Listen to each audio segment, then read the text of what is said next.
Welcome back mga bossing.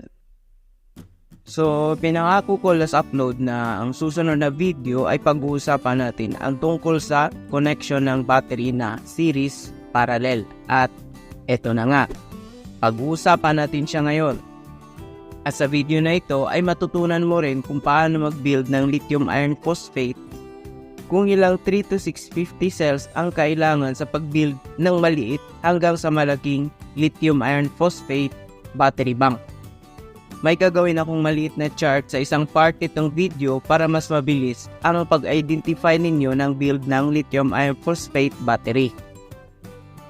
By the way, kung hindi mo pa napanood yung first part itong video, ay click nyo lang po ang link na nasa description box.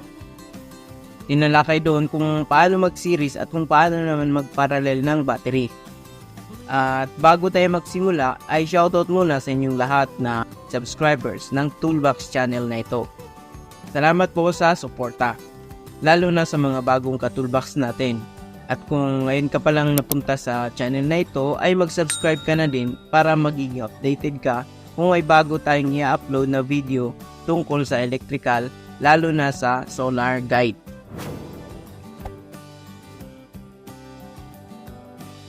So ano ba ang purpose bakit nagsiseries parallel tayo ng battery?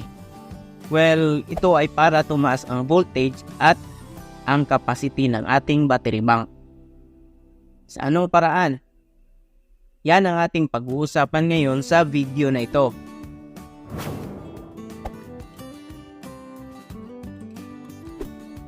So, sa series parallel ay may abbreviation tayong ginagamit para mas mabilis ma-identify ang connection o configuration ng battery.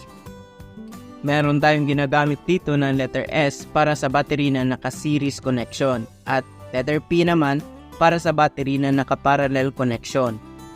So, para mas maintindihan ay gumawa ko ng illustration. Halimbawa, kapag sinabing ang battery bank ay 1S, 1P, ibig sabihin nito ay ang battery bank ay may isang naka-series at isang naka-parallel. So, itong battery ay isa lang. Isang series, ibig sabihin wala na siyang kasamang battery na naka-series dahil 1S lang. So, siya lang. 1P naman ay wala siyang kasamang naka-parallel na battery. So, ganito ang configuration niya. Another example naman. Ito 1S2P naman.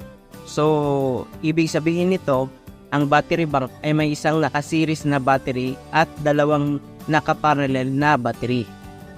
So, ganito ang arrangement niya. Ito ang isang naka-series, tapos ito naman ang dalawang naka-parallel. Isa pang example, 2S4P. Ibig sabihin nito, ang battery bank ay may dalawang naka-series na battery at may 4 na naka-parallel na battery. Take note, yung naka-parallel ay dapat naka-2S pa din. Hindi pwedeng ganito. Dapat ganito. Last example, 4S, 4P. Ibig sabihin nito ay ang battery bank ay may 4 na naka-series na battery at may 4 na nakaparallel na battery. Pansinin mo, yung nakaparallel ay dapat naka 4S pa din. Hindi pwedeng ganito.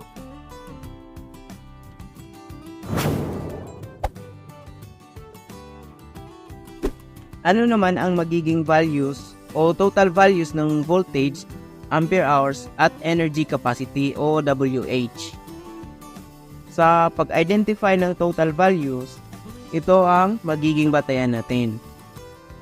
Balikan natin ang mga rules na tinalakay natin doon sa first part itong video na makikita sa description box ang link. Again, ang pinaka-aim natin sa pag-series parallel ng battery ay para makuha ang mataas na value ng voltage at capacity. Kaya, ang pinaka-significant dito ay kung alin ang nag-a-add sa bawat connection. Except sa energy capacity o watt hours dahil lagi naman itong nag-increase regardless kung series man yan o parallel. Sa series, ang nag-a-add ay ang voltage. Sa parallel naman, ang nag-a-add ay ang ampere hours. Kaya aasahan natin na ang increase ng voltage ay makukuha mo sa series connection at ang increase naman ng ampere hours ay makukuha mo sa parallel connection. Kaya gagamitin natin ang value ng S para tumaas ang voltage at gagamitin din natin ang value ng P para tumaas ang ampere hours. Gagamitin pa din natin ang value ng battery na ginamit natin dati. Ang voltage ay 12 volt. Ang charge capacity ay 100 ampere hours. Ngayon ay balikan natin ang apat na halimbawa natin kanina sa simula. Sa 1S 1P, meron lamang isang battery sa setup na ganito. Meaning, 12 volt pa din ang total voltage at 100 ampere hours pa din ang total charge capacity nito. Ngayon, dito naman sa ikalawang halimbawa, ang 1S 2P. Sa nasabi ko kanina, para makuha ang total voltage, tingnan natin ang value ng S o yung naka-series. Sa given ay 1S.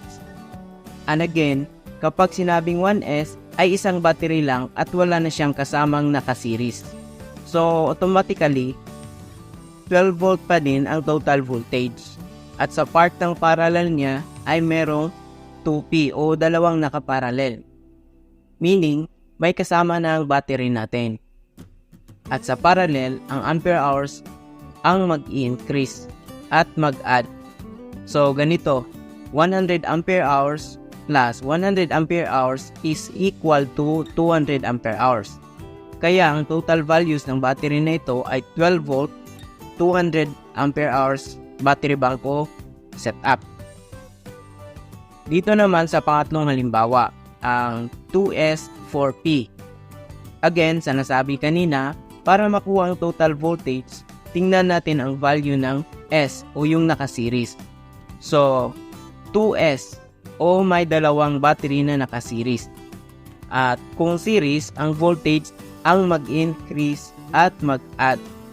Kaya 12 volt plus 12 volt equals 24 volt. So, itong ganitong battery ay may 24 volt setup. At sa part ng parallel ay meron ding 4P o apat na nakaparallel. And again, sa parallel, ang ampere hours ang mag-increase at mag-add.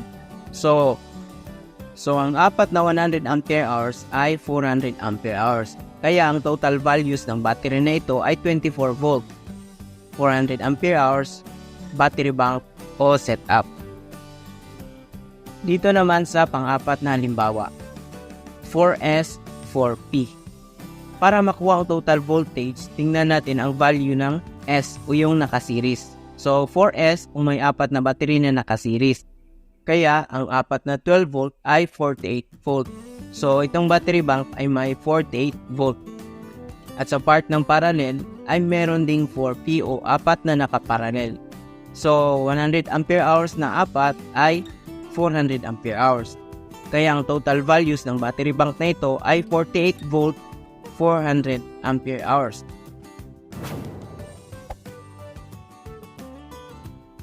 Ngayon, hindi natin pwedeng kalimutan ang energy capacity o watt-hours values. So, paano naman yun at ano ang mga value? So, ito, sa 1S 1P na connection ay 12 volt times 100 Ah is equal to 1,200 watt-hours. Sa 1S 2P naman ay 12 volt times 200 Ah is equal to 2,400 watt-hours. At sa 2S 4P naman ay 24 volt times 400 Ah is equal to 9,600 watt-hours. At sa 4S 4P naman ay 48 volt times 400 Ah is equal to 9,200 watt-hours. So ngayon ay proceed tayo sa kung paano mag-connect ng gusto nating lithium iron phosphate battery bank. Bago tayo magsimula ay dapat malaman muna natin kung anong lithium iron phosphate cells ang gagamitin natin. Marami kasing klase ng lithium iron phosphate, merong cylindrical at meron ding prismatic. Pero ngayon ay gagamitin natin ang cylindrical na 32650 cells dahil ito ang pinaka-common ngayon. Bale, ito ay may voltage na 3.2 volt, charge capacity na 6 ampere hours.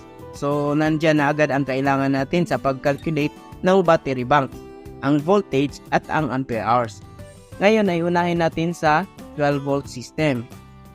Sa lithium iron phosphate cells na ganito ang voltage kapag 12 volt system ay 12.8 volt. Hindi gaya sa lead acid na 12 volt pa rin kapag 12 volt system. Dito, medyo mataas ng 0.8 volt. So, dahil kailangan nating i-increase ang voltage mula 3.2 volt hanggang umabot ng 12.8 volt, base sa na-discuss natin kanina, kapag kailangang mag-increase ng voltage, dapat mag-series tayo ng battery. So, kailangan nating mag-series ng apat nito, yung tinatawag na 4S, para magiging 12.8 volt. So, ayan. At dahil wala pang naidagdag na nakaparallel, ay mananatili ang ampere hours value nito na 6 ampere hours. So, ang battery bank na ito ngayon ay may 12.8 volt at 6 ampere hours o 76.8 watt hours. At ito ay 4S 1P battery na configuration. Ngayon, kapag dagdagan natin ito ng parallel, ay ganito na ang mga magiging values. Sa 4S2P ay 12.8 volt, 12 AH at may total watt hours ito na 153.6 watt hours. Sa 4S3P ay 12.8 volt, 18 AH o ampere hours at may total watt hours itong 230.4 watt hours. Sa 4S4P naman ay 12.8 volt, 24 AH at may total watt hours ito 307.2 watt hours and so on hanggang lumaki ang inyong battery bank. Ngayon ay sa 12 volt system naman tayo. Dahil galing tayo sa 12 volt system na calculation, mas mabilis na pag-configure ngayon ng 24 volt system. Kung kanina ang 12 volt system ay 12.8 volt, ngayon dahil doble na ang system voltage dahil 24 volt na, magiging doble din ang battery voltage ng lithium iron phosphate natin at ito ay magiging 25.6 volt. So tandaan natin ito, para sa 12 volt system ay 12.8 volt at para naman sa 24 volt system ay 25.6 volt. At kung sakaling 48 volt ka naman ay 51.2 volt.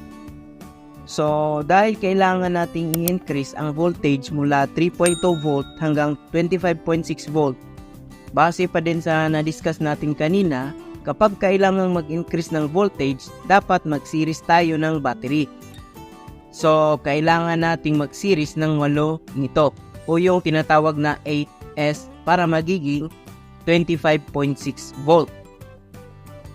At dahil wala pang naidagdag na nakaparallel, ay mananatili ang ampere hours value nito na 6 ampere hours.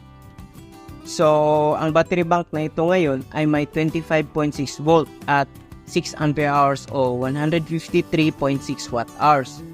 At ito ang tinatawag na 8S1P battery na configuration.